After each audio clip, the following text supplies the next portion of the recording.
पेडवे पेडव्याची करतले आता आमटी। पेडवे ते आता हे आणलंय 2-3 वेळा धुतलंय चांगल्यापैकी। पहिले 2 मिनिटं पाण्यात घालून ठेवले कारण कसा खरं असतं व्यवस्थित, आणि मग त्या धुतले आणि हे असे आता हे मी नीट करते।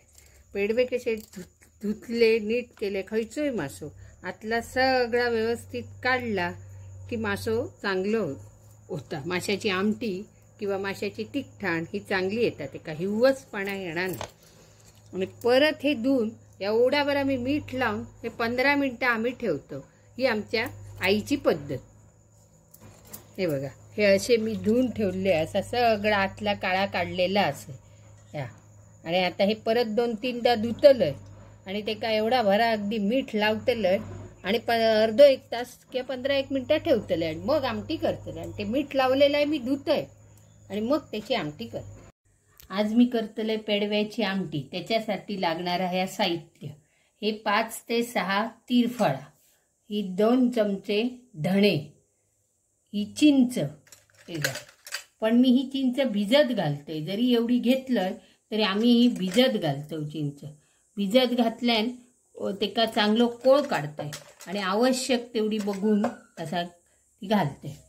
ही मिरची पूड हे बरोबर अशी धरून चमचो काटून ही 2.5 चमचे मिरची पूड घेतलेली असे। ही मिरची पूड म्हणजे गुंठूर मिरची आणि बेडगी मिरची ह्याची केलेली ही फक्त मिरची पूड असा। आणि ही थोडीशी हळद, कारण मालवणी पद्धतीची आमटी करूची असली तर हळद जास्त घालायची नाही। ह्या चमच्याची बरोबर एवढं पुढचो भाग ही हळद। लाल रंग कसो दिसाक हवं, आमटी बघितल्यार कशी तोंडाक पाणी सुटाक हव्या। आणि कांदो एवढं मध्यम आकाराचो कांदो असताना तो अर्धो पाव कांदो चिरायचो ह्यो उभो, ह्या वाटपात घालूचा।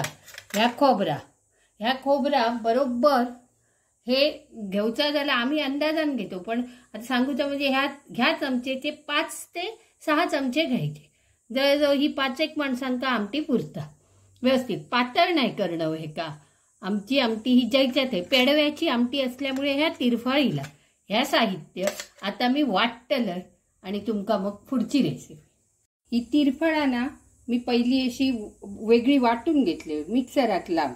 आता हे धणे असत ना हे पहिले लावतले।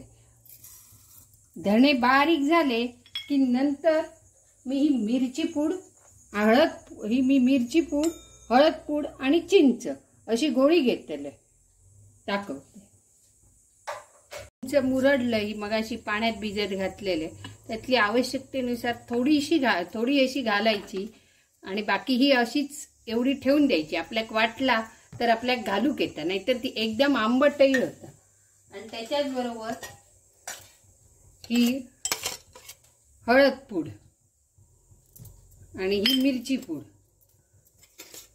ही सगळी बघा ही मिरची पूड ही धरून घालायची। आणि ह्याची वेगळी गोळी आणि खोबऱ्याची आम्ही वेगळी गोळी करतो।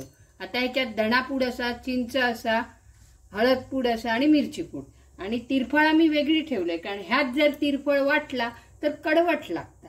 तिरफळ वेगळा, काही वेळा पावसाळ्यात आम्ही हळदीचा पान सुद्धा घालतो। सगळ्याच माशांनी तिरफळ आम्ही घाललो नाही। नीट केलंय, धुतलं, मीठ लावून ठेवले 15 मिनिटं, परत धुतलं व्यवस्थित 2-3दा। ते काय ह्या मगाशी सांगितल्याप्रमाणे ह्या वाटप लावून ठेवतं। ह्या बघा या आमच्या मिरची पूड, चिंच, धणे पूड आणि ह्या तिरफळ। आम्ही ना फोडणी नाही देणं, आम्ही ह्या असं कांदो सुद्धा त्यातच घालतो या। आणि ह्या घालून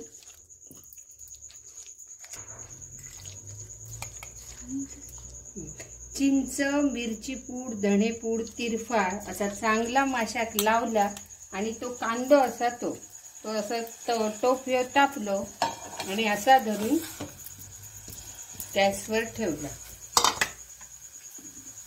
त्याच्यात या सगळ्यात पाणी घातला मसाल्याच्या ह्याच्यात, पण गॅस एकदम मोठोही असताना आणि एकदम बारीकही असताना। या मसाल्यात आम्ही मसाला, मीठ, चिंच ह्यात मासो शिजवून घेतो, खयचोही मासो।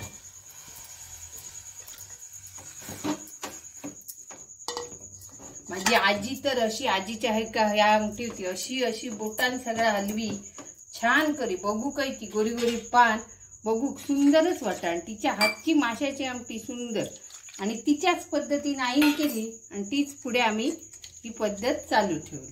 काय लागता खाऊन बघा एकदा.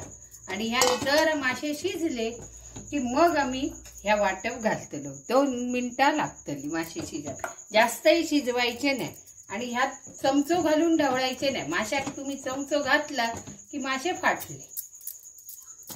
मिरची पूड आणि ह्याच्यात शिजल्यावर ह्या आता वरनं आम्ही गंधासारख्या बारीक वाटलेल्या ह्या खोबरा घालतो आणि ह्या खोबरा घातला की ही उकळ मात्र फुटात द्यायची नाही आणि असा धरून हलवायचा. उकळ फुटली की संपला आणि जास्तही पातळ नाही. असा हळूहळू करत राहायचा.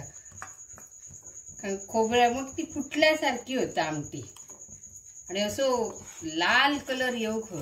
आजी तर माझी ह्या डावलंही घाली नाही. त्या लोकांचा करणाच वेगळा. आई आजी अप्रतिम. तिने नातवंडांका आईच्या हातची माझ्या आमटी आवडता माशाची. खरोखरच अन्नपूर्णा असत आमच्या घरातले सगळे ते.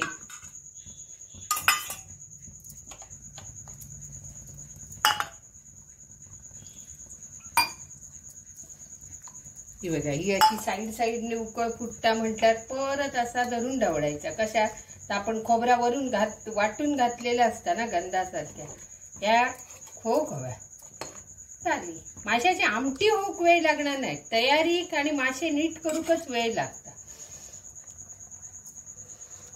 मस्त काय सुंदर वास इलो.